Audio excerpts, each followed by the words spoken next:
Have you ever felt like a ghost in your own home? Not because you vanished, but because someone else did first. Not physically, but emotionally. Imagine sitting at a dinner table thinking you're part of something, only to overhear the truth you were never meant to hear. Oh, please, he's just a roommate now. And just like that, everything shifts. Suddenly, you see what's been there all along, the quiet distance, the fading warmth, the space between you growing wider every day. Now comes the choice: stay invisible or walk away. This is a story about awakening, heartbreak, freedom, and the price you pay to reclaim yourself. Hello, my friend. I'm so glad you stopped by my channel. If it's your first time here, don't forget to subscribe and like this video, as every like truly inspires me. Please tell me which city and country you watched this video from. Now, let's get started. I never thought I would hear my wife speak about me in such a way. We had gone out for dinner with her friends, an event she had carefully organized weeks in advance. I hadn't been eager to attend. These gatherings always played out the same way. She would be immersed in conversation while I sat on the sidelines, acknowledging the occasional glance, but never fully included. This time, however, I wasn't seated right beside her.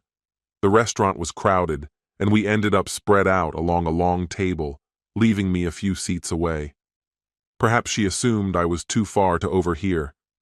At first, I wasn't even paying attention, my thoughts drifting to work, weekend plans, anything but the conversation in front of me. Then a question sliced through the hum of voices, pulling me back in. "So, how's married life treating you?" one of her friends inquired. Her response? A laugh. A short, dismissive chuckle, followed by words that lodged themselves deep into my mind. Oh, please, he's just a roommate now. A roommate. Just that. The rest of their exchange became a blur. My mind went blank. It wasn't just what she said, it was how she said it. There was no warmth, no amusement, no affection in her tone, only an indifferent acceptance, as though this was a fact so obvious it required no further thought.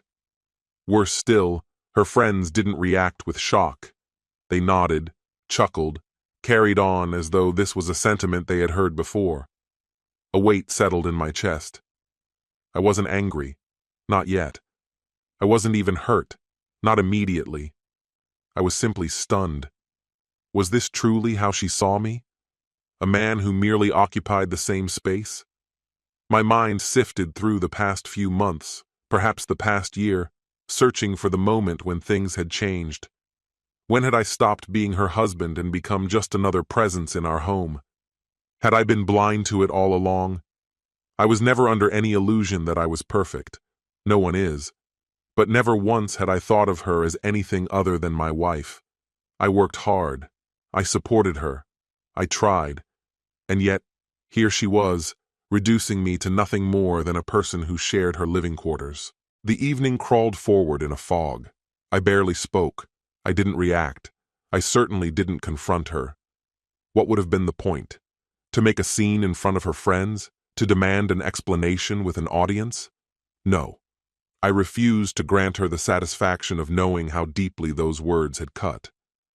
But something shifted in me. For the rest of the night, I observed her differently. The way she barely acknowledged my presence, the ease with which she engaged with everyone else while I faded into the background, the way she laughed, so freely, so effortlessly, without once glancing my way. And suddenly, the truth was undeniable. I had already been living as her roommate. I just hadn't realized it until now. When we got home, I said nothing. I didn't bring it up. I didn't seek an apology. I was still processing, still trying to grasp what it all meant. But one thing had become clear. I couldn't ignore it anymore. I didn't know what my next step would be, but I knew one thing for certain. I would not continue living like this. That night, the silence between us was heavier than usual. She moved through her routine as though nothing had changed, slipping off her shoes, pouring herself a glass of water, scrolling through her phone. No hesitation, no glance in my direction, no acknowledgement of what she had said. That was when I knew I had to say something. Why did you say that? My voice cut through the quiet. She barely lifted her eyes. Say what? At dinner, when they asked about our marriage. She furrowed her brows slightly but remained fixated on her screen. What are you talking about? You called me your roommate. That made her pause. She finally met my gaze, rolling her eyes as if I were making a big deal out of nothing. Oh, that? Come on, it was just a joke. A joke. I let out a dry, humorless laugh. You didn't sound like you were joking. She exhaled, setting her phone down with an air of frustration. You're being too sensitive. It was just something to say. I didn't mean anything by it. I wanted to believe her.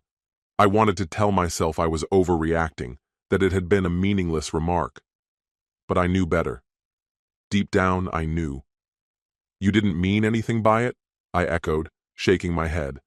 So if I said the same about you, if I told my friends you were just my roommate, you wouldn't care? She scoffed. I wouldn't, because I wouldn't take it so seriously. I studied her face, searching for any flicker of regret, any trace of understanding. But there was nothing. Only impatience, as though I were the one turning this into a problem. You've said that before, haven't you? I posed the question, and for a fleeting second, she hesitated. That brief delay spoke louder than any words ever could. A dull pressure settled in my chest as understanding dawned. This wasn't just a careless remark, not a momentary lapse in temper. No, this was something she had thought about before, something she truly believed. It wasn't merely the words themselves that stung, it was the weight behind them. She had already distanced herself from this marriage, perhaps long before I ever noticed. Maybe I had been chasing the remnants of something that had already withered away. Rage didn't come, not yet. Instead, an exhaustion unlike any I had ever felt crept into my bones. You don't see me as your husband anymore, I murmured, though the words were meant more for myself than for her. She let out a sharp breath, pressing her fingers to her temples, as though the conversation itself was an unbearable burden. Do we really have to do this right now? She asked. And that was it. No explanation, no regret. Just an attempt to brush it aside, to avoid the confrontation altogether. I nodded, slowly. All right, I said, my voice calm, resigned. Then I turned away, heading for our bedroom. But deep down, I knew this wasn't over. Not really. The woman who slept beside me every night, though lately with her back turned, forming a silent barrier, no longer saw me as her partner. And if that had been the case for some time, what exactly was I still doing here? The next morning, I woke up earlier than usual. I went about my routine, showering, getting dressed, stepping into the kitchen just like I always did. She was already there, one hand wrapped around a coffee mug, the other scrolling through her phone. She glanced up at me briefly before looking away, her attention quickly absorbed elsewhere. For her, nothing had shifted. Last night's conversation had been erased, buried beneath whatever else filled her mind. She didn't recognize the weight of what had been said. She didn't care that I had lain awake for hours, staring at the ceiling, coming to terms with a realization I could no longer ignore. I was wasting my time. And in that moment, I knew. I was done. I didn't say anything. There was no dramatic speech about self-respect or the need to be valued. What would be the point? She had already made it clear where I stood in her life. No amount of words could change that. So I started planning. I checked the lease. Her name was the only one on it. The bills? Also under her name. This home, this life, was hers. That made my decision easier. There was nothing to fight over. I had enough money saved to leave without complications, enough to carve out a fresh start. The only question left was when. For the next few days, I continued my routine. I worked, came home, played along. But I had already started detaching. I began packing in small increments, just my belongings, the essentials. Clothes, electronics, important documents. Everything else? She could keep it. She never noticed. Not once did she question why my side of the closet was slowly emptying, why certain things were disappearing. She wasn't paying close enough attention to realize I was slipping away, and that only confirmed what I already knew. Leaving was the right decision.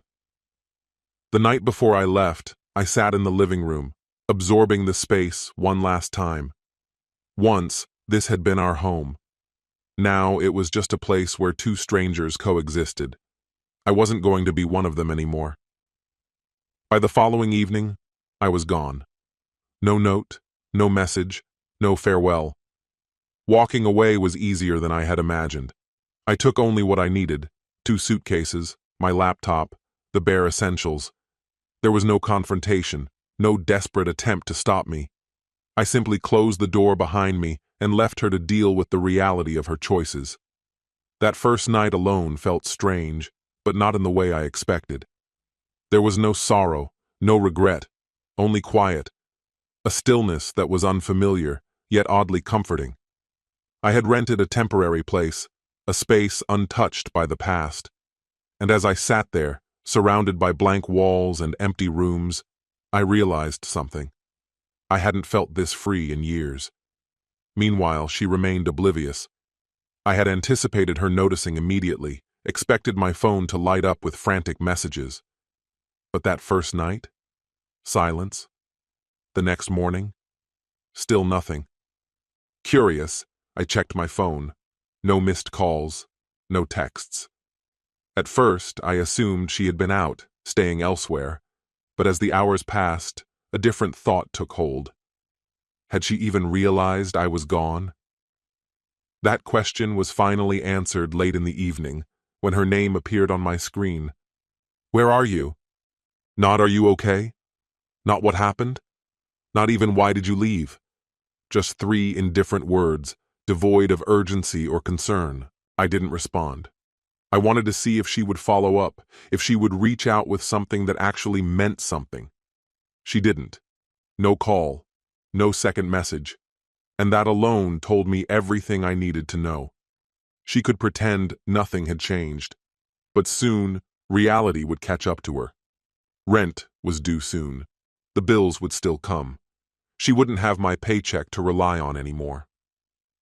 Before I left, I crunched the numbers. I knew her salary, our expenses, and exactly what it would take to keep things afloat.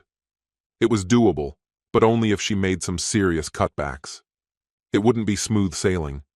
And sure enough, the strain became obvious fast. A week after I was gone, the first message arrived. The tone had shifted. Did you turn off autopay for the bills? I didn't answer. 2 days later, another message followed. We need to talk. Call me. She wasn't asking where I was. She wasn't pretending this was just a bump in the road. Reality had settled in. Now, she was alone for real. The same woman who used to joke with her friends about me being just a roommate was getting a taste of what that actually meant. No one to split the bills. No one to handle the upkeep. No one there at all. And I wasn't coming back. The messages kept coming. At first, they were spaced out, cautious, like she was testing the waters. When she realized I wasn't biting, she ramped up. The calls started. I ignored every single one. I didn't care what she had to say. I refused to let her hear my voice, to give her the illusion that she still had any claim over me. Then, one night, a longer message came through. Look, I know things got weird, but we need to talk. I feel like this has gone too far, and I don't understand why you're doing this. Can we meet? Why I was doing this? That part stuck with me. She still didn't get it. She had belittled me in front of her friends, brushed me off when I confronted her, made me feel like a background character in my own home. But now that things weren't convenient for her anymore, she wanted to talk. I ignored it. The next day, another message arrived. I don't want things to end this way. Can we at least have a conversation? Now, suddenly, it was about us. Now, suddenly, she cared about how this ended. I wasn't naive. I knew exactly what was happening. She wasn't reaching out because she missed me, or had some revelation about how she treated me. She was reaching out because she didn't like dealing with the aftermath. Still, I was curious to see just how far she would go. So I agreed to meet. Not at the apartment, not anywhere private, a coffee shop, neutral ground, a public setting where she couldn't turn it into a spectacle.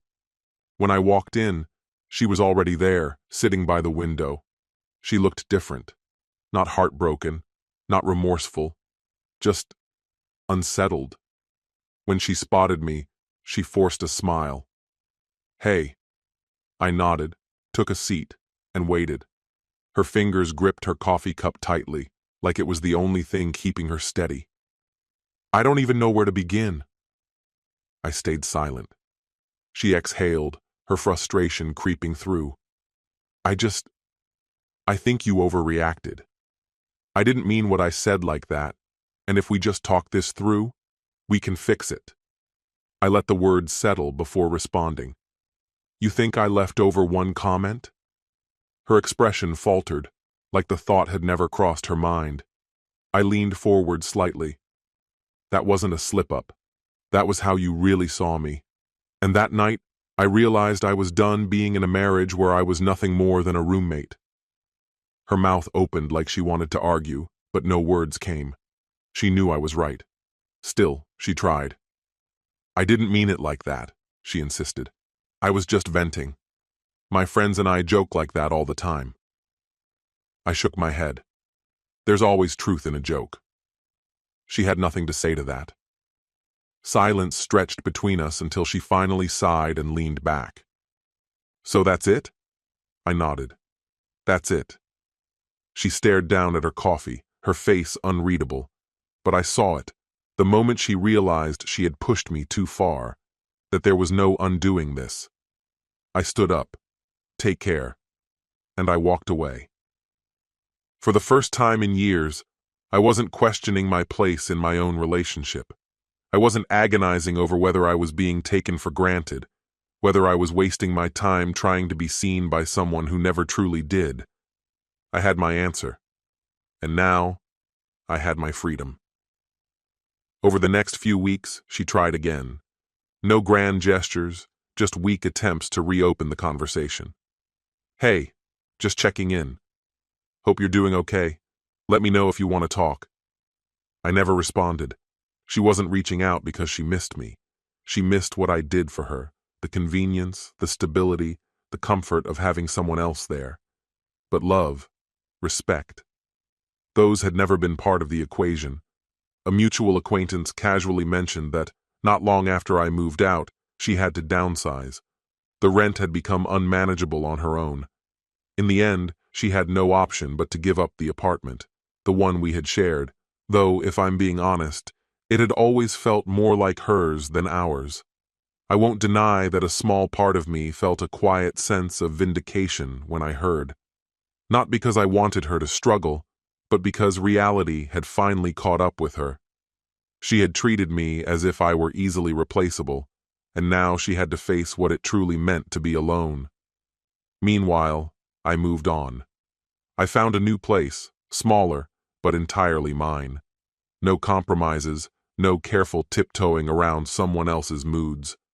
For the first time in a long while, I didn't feel like an accessory in my own home, something that simply occupied space.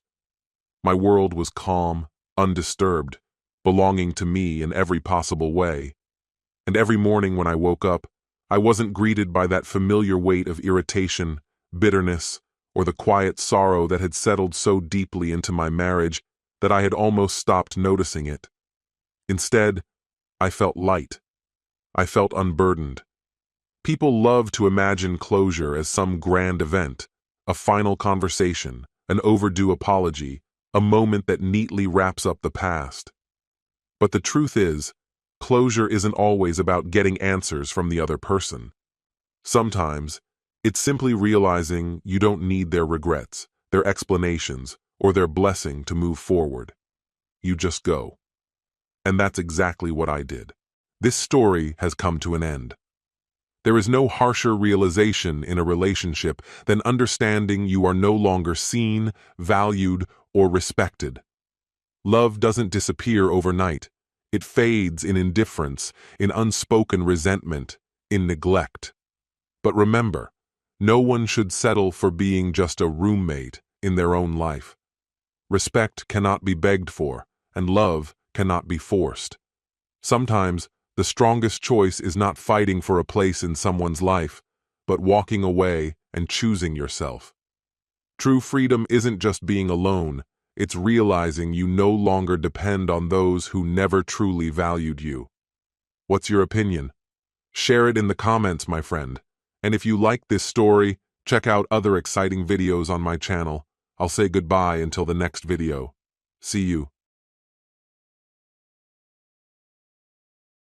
When love shatters, only ashes remain, or the fire of revenge. Alexander had always believed he was a good husband, loyal, devoted, willing to sacrifice anything for his family. But that night, as his wife poured the wine with trembling hands and introduced him, reality fractured, and something inside him broke beyond repair. "I want you to share me with him." The words were soft, almost gentle, but they ripped through him like a blade. And the man in the doorway, calm, confident, standing there as if he already belonged, only added fuel to the fire. How far can a man go when he has nothing left to lose? Will Alexander break, or turn his pain into his greatest weapon? This is not just a story of betrayal. This is a chess game where every move leads to the final checkmate, where the illusion of love becomes a battlefield. Ready to step into the abyss? Hello, my friend. I'm so glad you stopped by my channel. If it's your first time here, don't forget to subscribe and like this video, as every like truly inspires me. Please tell me which city and country you watch this video from. Now, let's get started. I had always considered myself a devoted husband, not perfect, of course. I had flaws, as any man does. But I put in the effort, stayed faithful, and placed my wife, Abigail, above everything else. We had been together for 12 years, 9 of them as husband and wife. I believed our marriage was strong, unshakable. Over time, things had inevitably changed. The passion that once burned fiercely between us had settled into something quieter, more routine. But wasn't that how love worked? People grow comfortable, assuming their bond will withstand the years. Perhaps that was my mistake, assuming love alone was enough. The signs had been there, obvious in hindsight, but I had refused to see them. The late nights, the way she was always on her phone, the way she tensed at my touch as if I were a stranger. I dismissed it all. She was stressed, I told myself. Work was demanding. Life was just getting in the way. Then one evening, she asked me to sit down with her at the dinner table. Her hands shook as she poured the wine, and there was something in her expression, something unfamiliar, something unsettling. "I need to talk to you," she said, her voice strained. I waited. She forced a nervous smile before gesturing toward the hallway.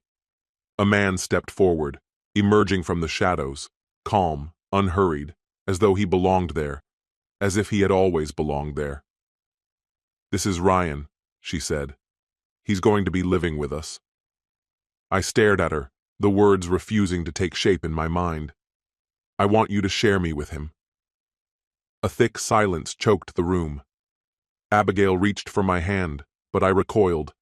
The place where her fingers brushed my skin burned. Slowly, I pushed back my chair, my movements deliberate, my mind a void. Something inside me shifted, took control. I stood, my footsteps steady, as I moved toward the bedroom. My hand found the nightstand drawer, fingers curling around the cold steel hidden within. When I returned, Abigail's breath caught in her throat, her eyes wide with alarm. "What are you doing?" she whispered. Ryan stiffened, shifting in his seat, his hand slipping beneath the table. A weapon? A blade? A gun? I didn't know, and I didn't care. I lifted the magnum, its weight grounding me. I aimed at his head. That was when the nightmare truly began. Abigail and I had met in college. She was the kind of woman who captivated a room without trying, beautiful, sharp-witted, and impossible to ignore. I was ordinary, unremarkable, but I made her laugh. For a time, that had been enough. We built a life together, a home, a family. Our daughter, Elena, was 5 now. She had Abigail's striking green eyes and my stubborn will. She was my world. I worked tirelessly to provide for them, long hours, late nights, all to make sure they had everything they needed. And Abigail? She was supposed to be my anchor, my refuge, my heart. Yet here I stood, in my own home, gripping a gun, staring at the woman I had sacrificed everything for as she clung to another man. Ryan was younger, maybe in his late 20s, broad-shouldered, radiating confidence. He didn't flinch. There was no fear in his gaze, just something worse. Pity. Like I was something small, insignificant. Abigail stepped between us. "Put it down," she pleaded, her voice unsteady. "You think I'm overreacting?" My voice was foreign to me, hollow and sharp. "You bring a man into our house, and expect me to just accept it?" She swallowed hard. "I didn't want to deceive you. I wanted to be honest." "Honest?" A bitter laugh escaped me. "Honest would have been telling me before you slept with him." Ryan tensed. "Look, man." I cut him off, turning the gun toward him. "You don't get to speak." He fell silent. Abigail began to cry. "I love you," she said through her tears. "I still love you, but I love Ryan too." My grip tightened, the gun heavy in my hands. "You don't get to do this to me," I said, my voice barely above a whisper, thick with anger. "You don't get to destroy our family and expect me to just accept it." "I'm not destroying anything," she insisted. "Ryan and I talked about it, and we think this could work." A deep red haze clouded my vision. "You and Ryan talked about it? And where was I in this conversation?" She flinched. "I was scared. I didn't know how to tell you." "Scared of what?" My voice cracked. "That I'd say no? That I'd remind you you're my wife?" Abigail wiped her tears, straightening as her expression hardened. "I'm not just your wife, Alexander," she said, her voice steady. "I'm a person.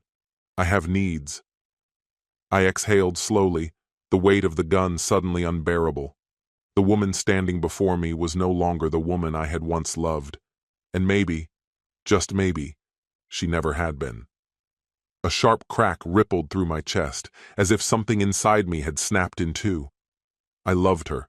I had sacrificed everything, my time, my energy, my very essence, to build a life with her. And now, she was standing before me, calmly telling me I wasn't enough? Ryan stepped forward, his tone level but firm. "Look, man, just walk away. Cool off." My grip tightened around the trigger. Then, a small voice from the hallway cut through the tension. "Daddy?" Elena stood there, clutching her stuffed rabbit, her wide eyes shimmering with uncertainty and fear. I froze. Abigail sucked in a breath, then turned swiftly, reaching out for our daughter. "Sweetheart, go back to bed." Elena ignored her. Instead, she darted toward me, wrapping her tiny arms around my leg. "Why are you mad, Daddy?" A lump formed in my throat. Kneeling down, I placed the gun on the table and pulled her close. My little girl. My world. A light touch on my shoulder. Abigail's voice, soft yet insistent. "Alexander, please." I knocked her hand away, my voice devoid of warmth. "Get him out of my house, now." Abigail hesitated, her gaze flickering between me and Ryan. And then, she did the one thing that shattered me completely. She reached for his hand. Her fingers slipped into his as if it were second nature. Her voice, barely above a whisper, carried more weight than any scream. "I think you should leave." Ryan stood beside her, wearing an expression of quiet triumph, as though my world crumbling was a victory he had already claimed. I stared at them. The woman who had once vowed to stand beside me forever, and the man who had taken my place. A part of me withered and died, but something darker stirred beneath the wreckage. I didn't leave. That night, I sat in my car in the driveway, my hands gripping the steering wheel so hard my knuckles turned white. My house, my home, was no longer mine. They were inside, probably tangled in the bed I used to share with her. The thought twisted inside me like a blade. Then, through the silence, I heard the soft, muffled cries coming from Elena's bedroom window. That was the only thing that kept me from marching inside and doing something I could never undo. I didn't sleep. I didn't eat. I barely moved. I sat there, suffocating under the weight of betrayal, replaying every moment, every choice, every mistake. Why? What had I done to deserve this? The answer came the next day. Abigail sat across from me in a quiet cafe, the same place we used to visit every Sunday before she tore our life apart. She looked composed, too composed, as if this was nothing more than another errand to cross off her list. Stirring her coffee, she let out a slow sigh. I never wanted to hurt you. My voice was ice. Then why did you? She exhaled, as if speaking to me was an exhausting chore. Because I felt trapped. I needed more. My jaw clenched. So instead of talking to me, you ran to another man? She rolled her eyes, unimpressed. Ryan isn't just another man. He understands me. A bitter chuckle escaped my lips, hollow and humorless. And what exactly does he understand that I don't? She hesitated, then met my gaze directly. You stopped wanting me, Alexander. The words were a dagger to the heart. You became predictable, safe, boring. A fissure cracked open inside me. My voice was low, edged with something dangerous. Boring? I had bled for this family, worked myself to exhaustion to build a life for her, for our daughter, and I was the one who had become dull? She sighed again, as if my frustration was nothing but an inconvenience. Yes, just like that. As if all of this, her betrayal, my suffering, had always been my fault. As if I had driven her into another man's arms. She lifted her cup and took a slow sip of coffee, completely unaffected. And then she spoke the words that sent ice through my veins. Ryan wants to adopt Elena. Everything inside me went still. Over my dead body. Abigail arched a brow, her expression almost amused. You left, Alexander. You walked out. You abandoned your family. I didn't abandon anyone, I shot back. You forced me out. Semantics. She shrugged. The court won't see it that way. And in that moment, I saw her clearly. Not the woman I had married, not the woman I had loved. I saw the manipulator who had played me for a fool from the very beginning. Leaning forward, I kept my voice quiet, lethal. You really think I'm just going to sit back and let you take my daughter? Abigail smirked. I think you don't have a choice. I stared at her, the woman I had once envisioned a lifetime with. Then, after a long pause, I nodded. Okay. She blinked, momentarily thrown by how easily I relented. She didn't know. She couldn't see. She had no idea of the storm that was coming. If she had thought I was boring before, she was about to learn just how wrong she had been. For 2 weeks, I played my role to perfection. I became exactly what Abigail expected. I was shattered, desperate, utterly broken. I let her see me sleeping in my car, let her believe I had surrendered. I stopped arguing, stopped fighting for the house. Most importantly, I stopped fighting for Elena. At least, that's what Abigail believed. The truth? I was setting the stage for something far colder, far more calculated than she could ever imagine. She had underestimated me. That was her first mistake. It would also be her last. She believed she had me figured out, predictable, uninspired. She was about to learn just how mistaken she was. The first strike. It all started with the finances. What Abigail never suspected was that, for years, I had been meticulously safeguarding my wealth, discreetly shifting assets, and securing accounts under different identities. Call it caution or call it foresight, but I never fully trusted anyone, not even my wife, with control over my earnings. In one decisive move, I drained every cent from our shared account, leaving it barren. The next morning, Abigail's frantic voice burst through the phone. "Alexander? The bank just called. Our account is empty. Did you do this?" I exhaled, letting a tired edge creep into my voice. "Oh yeah, I needed it to start over." "You took everything?" "Well," I replied evenly, "technically, that was my income funding that account, wasn't it?" Silence. Then her tone sharpened like a blade. "You selfish bastard." A laugh nearly escaped me. Selfish? That's rich coming from the woman who had another man in our home. "You'll be fine," I added smoothly. "After all, you have Ryan now, don't you?" I disconnected the call before she could respond. Step 1, complete, the second strike. Ryan was next. I had done my research. He wasn't just some casual fling, he was a parasite. A man with no real career, no savings, nothing to his name beyond a gym membership, and an Instagram feed flooded with flexing selfies. Worse, his past was as ugly as his character. I reached out to an old contact, Detective Larry Cordetti. We weren't friends, but I had once done him a favor he hadn't forgotten. "Ryan Halverson," I told him. "I need every scrap of dirt you can find." Cordetti's brow lifted, but he didn't question it. A few hours later, he handed me a folder thick with evidence. Ryan had a history: 3 arrests for aggravated assault, bar fights, road rage. There was even a hushed-up case involving an ex-girlfriend that had been settled privately. That was all I needed. That night, I sent Abigail an anonymous email. Attached were copies of Ryan's arrest records, along with a single-line message. "This is the man raising your daughter." The reaction was immediate. My phone rang past midnight, her voice vibrating with panic. "You son of a... You're trying to ruin my life." "Me?" I asked, feigning innocence. "No, Abigail. I'm just making sure you know exactly who you've chosen. Ryan wouldn't... He's not like that anymore." I chuckled. "Oh?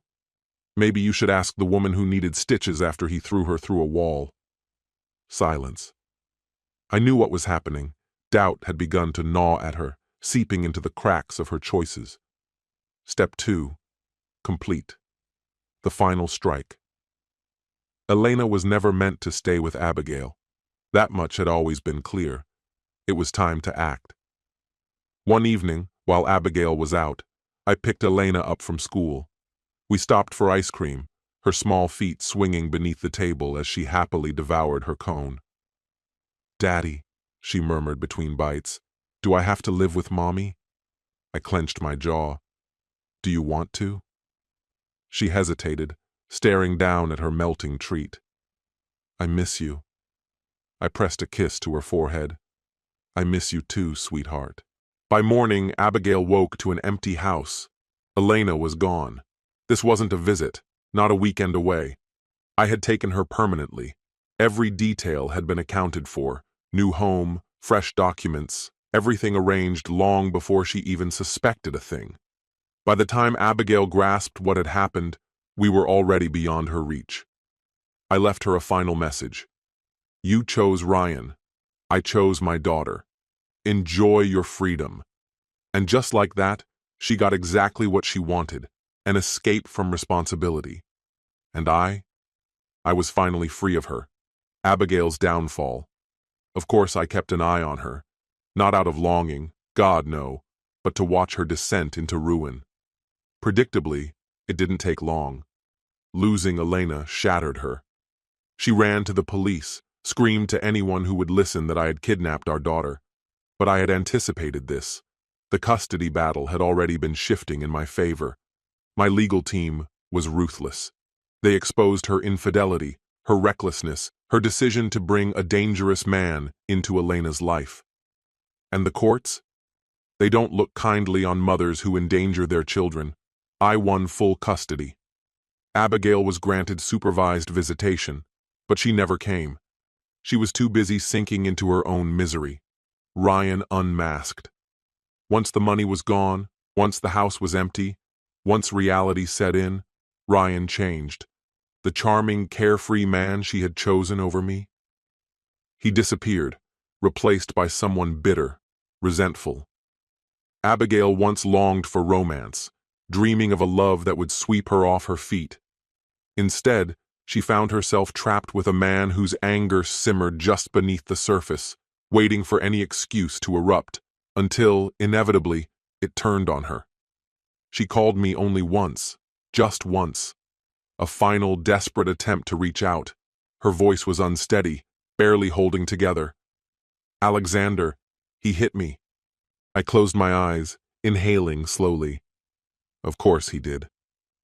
"I don't know what to do," she whispered. "I'm scared."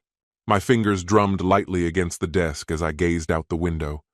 The street beyond was calm, peaceful, so far removed from the life she had chosen. Elena was here, safe, untouched by any of it. "You made your choice, Abigail." My voice was measured, distant. "Now live with it." Silence. Then a sharp, choked sob before the line went dead. That was the last time I heard from her. That was the end of it. Where is she now? I have no idea. Last I knew, she had packed her things and vanished, drifting 3 states away, struggling to scrape by in a job that barely kept her afloat. And Ryan? He moved on, found someone younger, someone easier to control.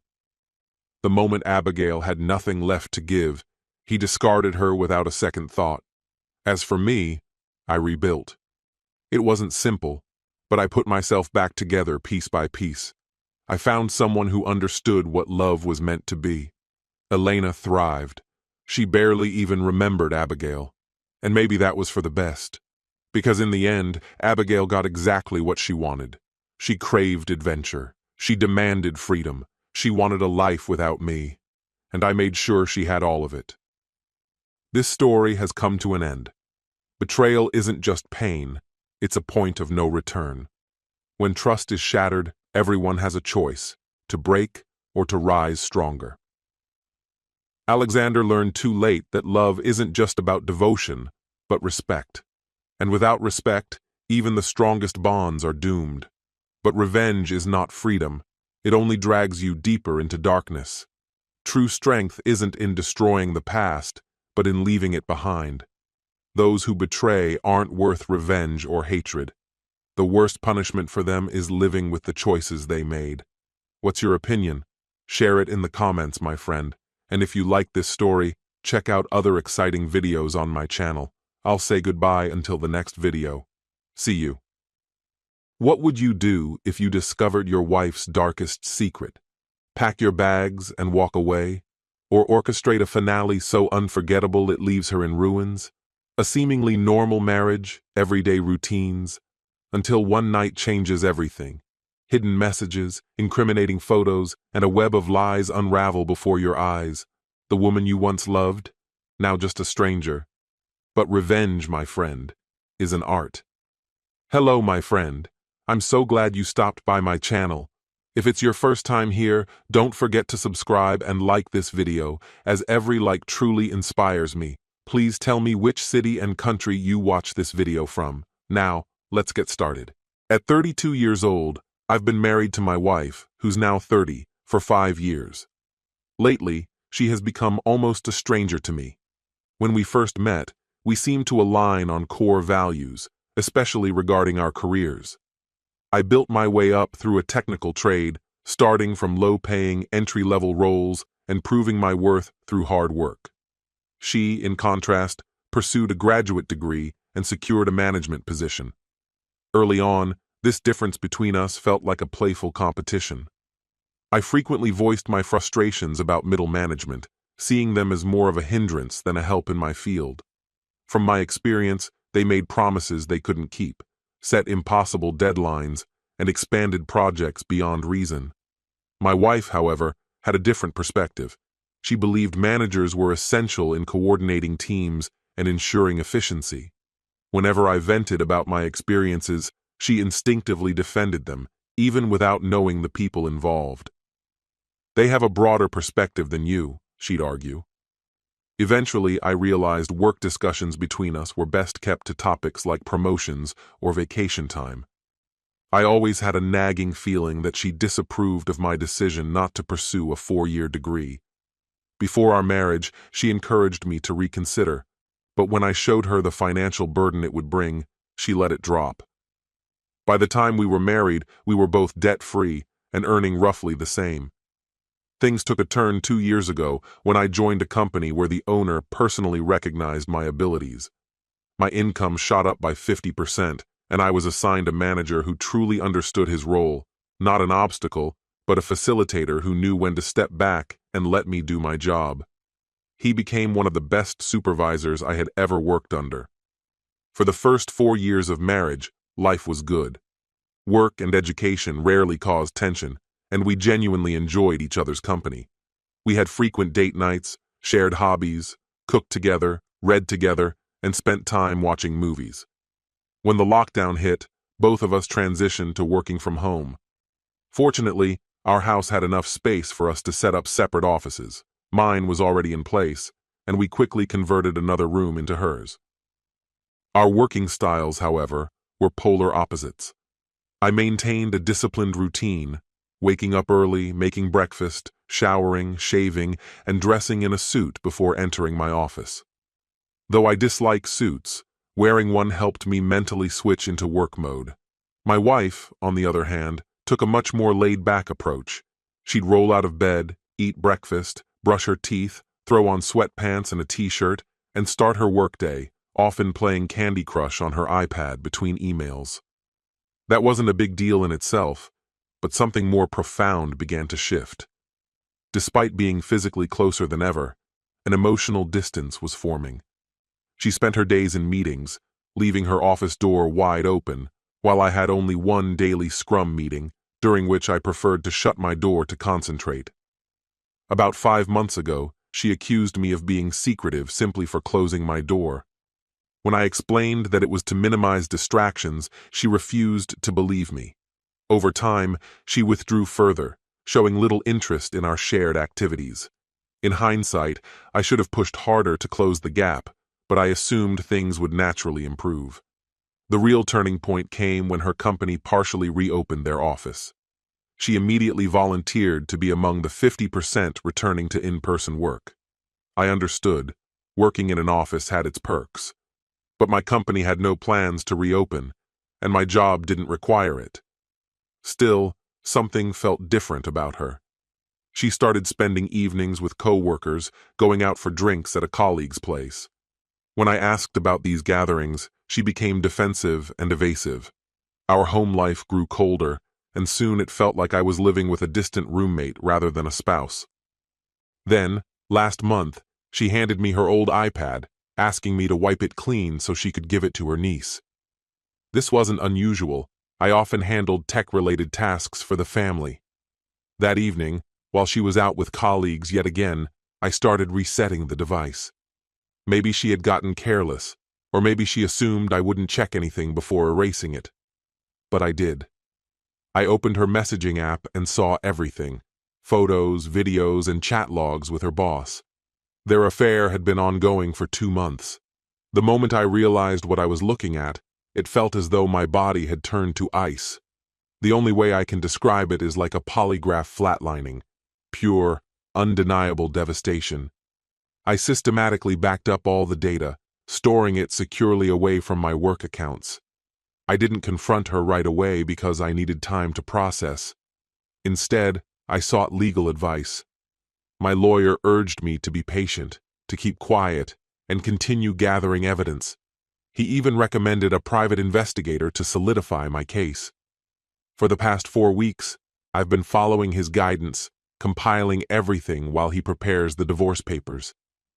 Stay patient, he keeps telling me. So I wait. The call from my attorney came yesterday. Everything was nearly finalized. The case was airtight. The evidence against her was overwhelming, thanks to the meticulous work of the private investigator. Photos, messages, videos, proof beyond dispute. There was no doubt. This was a clear-cut case, but something inside me cracked that night. The calculated detachment I had maintained gave way to pure, seething fury. As usual, she came home late. I don't even remember her excuse, but it didn't matter. I snapped. I threw it all in her face.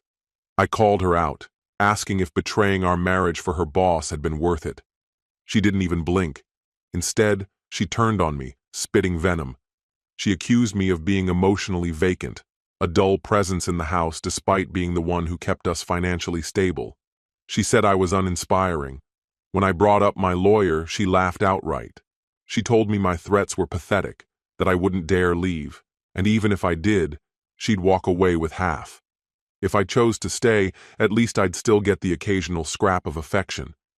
Maybe I should consider that before making my situation even worse.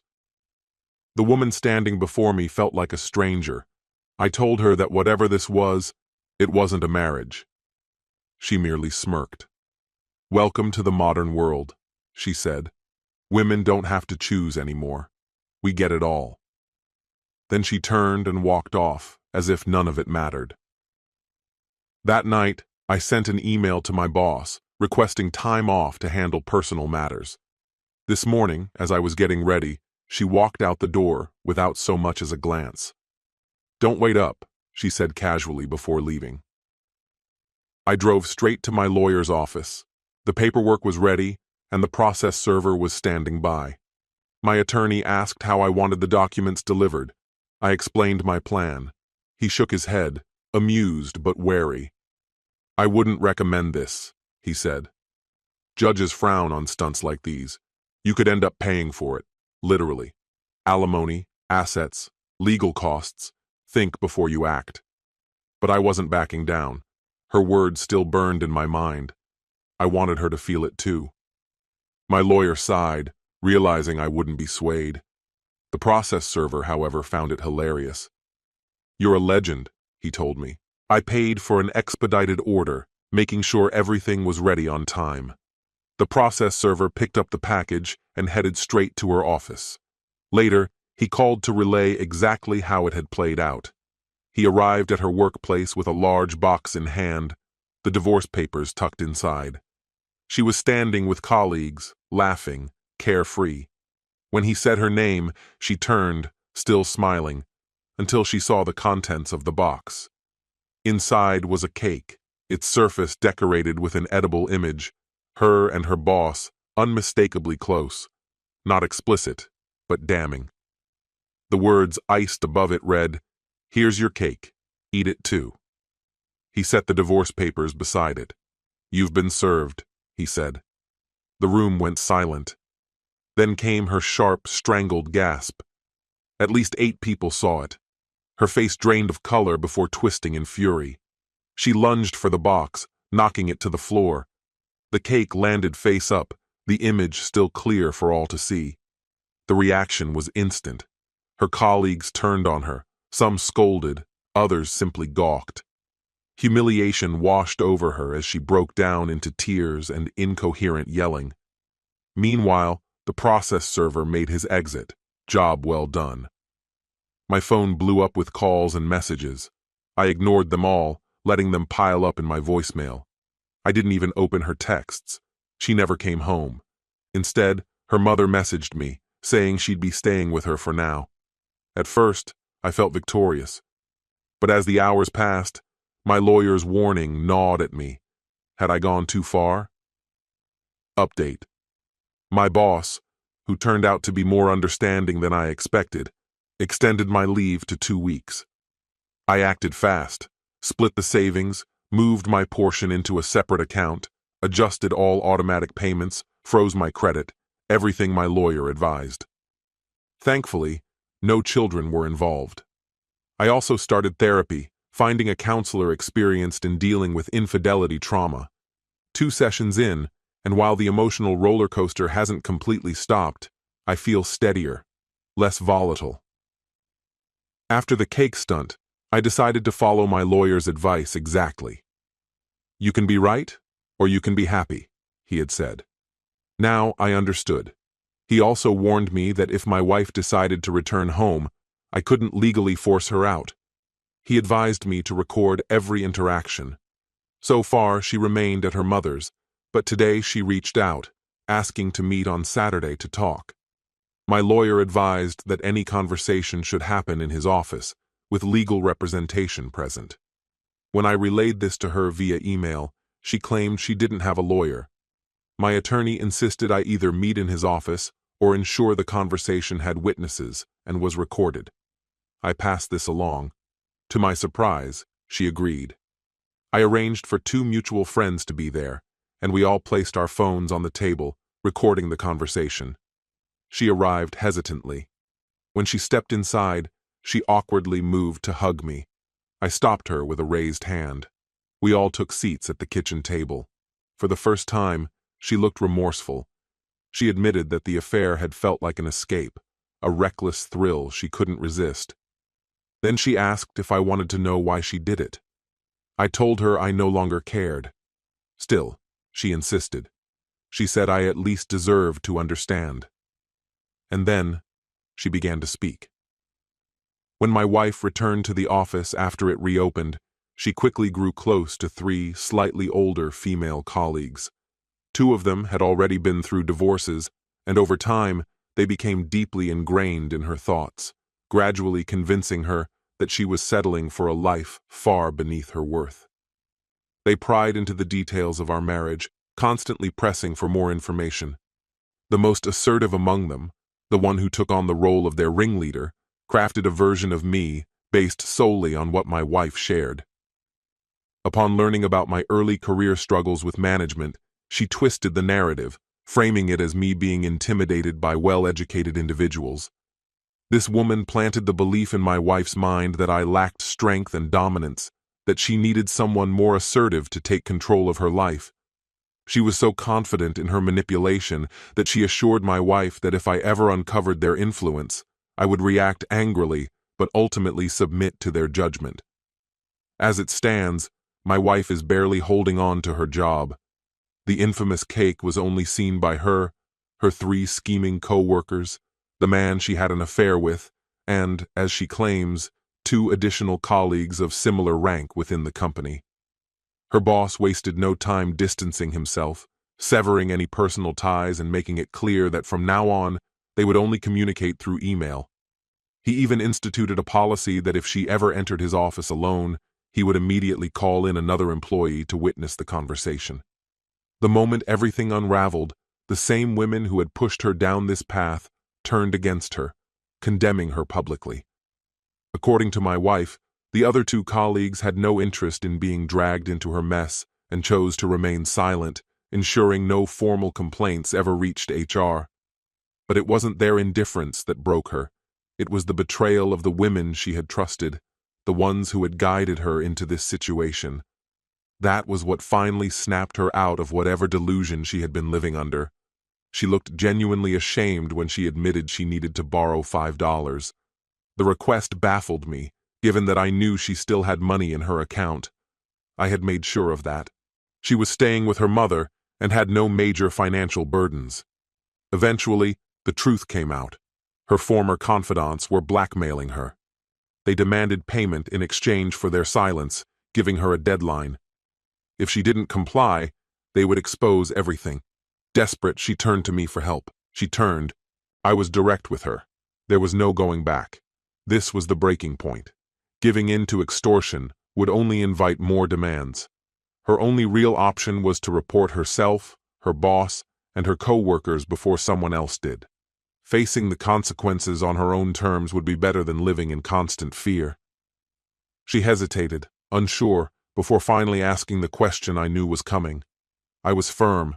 There was no salvaging our marriage. That chapter was closed. She needed to hire a lawyer and begin the divorce process.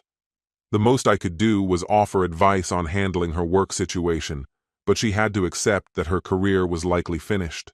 She also needed therapy. Anyone who could go from ridiculing me to begging for my help in such a short span clearly had deeper issues to address. She pointed to the cake, expecting some sort of reaction. I simply acknowledged it and added that I was already seeing someone for that. She left soon after. I still don't know whether she'll take my advice or cave to her co-workers' threats. Why is it always the co-workers? On my first week back at work, my boss surprised everyone by letting us leave at noon for Good Friday. I've been feeling significantly better. I continue to see a therapist, and last weekend, I took a long drive through the countryside to clear my mind. Along the way, I passed a dog breeder's property and, out of curiosity, decided to stop. The breeder, an older Asian man, introduced me to a breed of dogs I had never encountered before. He described them as fiercely loyal and exceptionally brave. After spending time with them, I found myself seriously considering getting one, despite their high price. He called them ginkgos. My wife and I had once entertained the idea of getting a dog, but she never found a breed she truly liked. As for my wife, she has made no attempt to move back in or contact me directly. However, she has retained a lawyer. Mine called with an update, advising me to prepare. I was about to be asked to attend marriage counseling. I refused outright, making it clear that divorce was non-negotiable. My lawyer agreed but cautioned that legally, it would be wise to play along. An outright refusal would make me seem unreasonable, which wasn't a position I wanted to be in. He emphasized the importance of appearing cooperative, agreeing to reasonable requests while remaining firm in my decision. Had I kept my emotions in check earlier, I might have avoided this entirely. Still, he laid out clear instructions for the session. Do not admit fault. Do not agree that I failed in any way. Do not commit to another session. Remain neutral, calm, and composed. Absolutely no yelling or accusations. The session took place over Zoom. I was at home, my wife at her mother's, and the counselor in a professional-looking office. The experience was enlightening. The counselor was determined to assign blame equally, suggesting that distance in a relationship creates a void that needs to be filled. I simply responded that I disagreed. Distance in a marriage is created by two people, and in this case, those two people were my wife and her boss. The counselor pushed forward, arguing that dwelling on the past would prevent us from moving forward. I countered that past actions are often the best predictors of future behavior. This wasn't about holding on to resentment. It was about being realistic. I wasn't playing psychological games. I just refused to engage more than necessary. For nearly 2 hours, the counselor and my wife worked tirelessly to get me to take even the smallest share of the blame, hoping to turn it into an argument for reconciliation. Toward the end of the session, the counselor asked why I was being so emotionally distant. I responded, "Did you know that infidelity can cause trauma comparable to PTSD?" The counselor admitted they had heard something along those lines before. As the session concluded, my wife asked if I would agree to another meeting the following weekend. I told her I didn't think that was a good idea. Desperation crept into her voice as she asked what it would take for me to agree. Without answering, I logged off, wishing them both a good night. Now I wait for the next so-called reasonable request. My lawyer's strategy is clear. Paint me as the composed one, a man who had a single outburst rather than a pattern of poor behavior. And so, the process continues. This story has come to an end. Betrayal doesn't happen overnight. It grows from neglect, selfishness, and outside influence. Sometimes the people closest to us turn into strangers, and trust built over years crumbles in an instant. But revenge and anger are not the answer. True victory isn't about humiliating the betrayer. It's about maintaining your dignity and walking away stronger. Life doesn't end after infidelity. It's a chance to grow, reevaluate your priorities, and surround yourself with those who truly respect and value you. The key is not to lose yourself in the pursuit of punishing others. What's your opinion? Share it in the comments, my friend. And if you liked this story, check out other exciting videos on my channel. I'll say goodbye until the next video. See you.